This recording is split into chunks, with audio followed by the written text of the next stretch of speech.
నమ్మకం అన్ని ఎన్నికల్లో కనపడింది సాయి గారు. స్థానిక సంస్థల ఎన్నికల్లో ఒక గ్రాడ్యుయేట్ తప్పించి మిగిలిన అన్ని ఎన్నికల్లో వైఎస్ఆర్ కాంగ్రెస్ పార్టీకి ఓటింగ్ శాతం పెరుగుతూ వెళ్ళింది.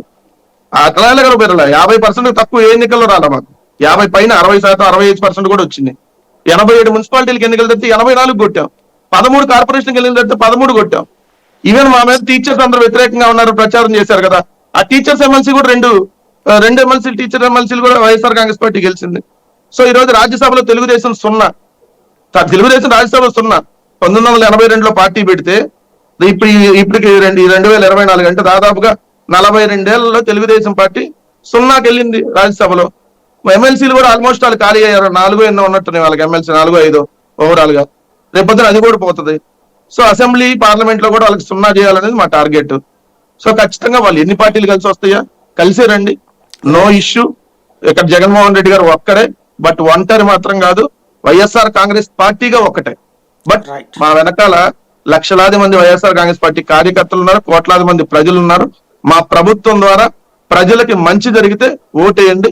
అదే జగన్మోహన్ రెడ్డి గారు ప్రతి మీటింగ్ లో చెప్తున్నారు, మేము అదే చెప్తున్నాం. మంచి జరిగితేనే వేయండి, ఒకవేళ జరగకపోతే వేయొద్దనే చెప్తున్నాం. రైట్. రాజశేఖర్ గారు, ఇక్కడ ఈ పొత్తులో ఈ ప్రధానమైనటువంటిది ఇప్పుడు 2014-19 పాలన, 19-24 పాలన అన్నటువంటి ప్రచారం జరుగుతుందా, లేదంటే కనుక మోడీ చంద్రబాబు అంటే ఇది డబుల్ ఇంజన్ సర్కార్ లాంటి కాన్సెప్ట్తో వెళ్తుంది అనుకుంటున్నారు? ఇక్కడ సాయి గారు, ఇక్కడ మనం ఒకటి గమనించాలి.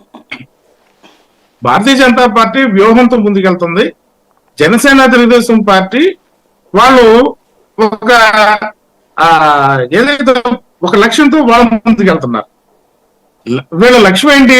జగన్మోహన్ రెడ్డి గారి నుంచి ఈ రాష్ట్రంలో పాలన అనేది అస్తవ్యస్తంగా జరిగింది, అభివృద్ధి అనేది లేదు, వ్యవస్థలన్నీ కూడా సంక్షోభంలో ఉన్నాయి. కాబట్టి ఈ పాలన నుంచి మనం ఈ రాష్ట్రాన్ని జగన్మోహన్ రెడ్డి గారిని దించితేనే కానీ ఈ రాష్ట్రం యొక్క అభివృద్ధి చెందదు. కాబట్టి మనం జగన్మోహన్ రెడ్డి గారిని ఎట్టి పరిస్థితుల్లోనూ మళ్ళా ఒకసారి ముఖ్యమంత్రి కానివ్వకూడదనే ఒకే ఒక లక్ష్యం జనసేన అండ్ తెలుగుదేశం వాళ్ళ యొక్క లక్ష్యంతో వాళ్ళ పొత్తులు పెట్టుకున్నారు, వాళ్ళు ముందుకెళ్తున్నారు.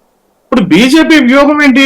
బీజేపీ ఒకవేళ కిరణ్ గారు అధికార ప్రతినిధిగా వారు బహిరంగంగా ప్రకటన చేయకూడదు కాబట్టి, ఎందుకంటే అధిష్టానం వాళ్ళ పొత్తుల విషయంలో అధిష్టానం ప్రకటించాలి కాబట్టి కిరణ్ గారు ఆ విషయంలో వారు సొసైటీ ఒక నిబద్ధత గల నాయకులు కాబట్టి వారు ప్రకటన చేయట్లేదు.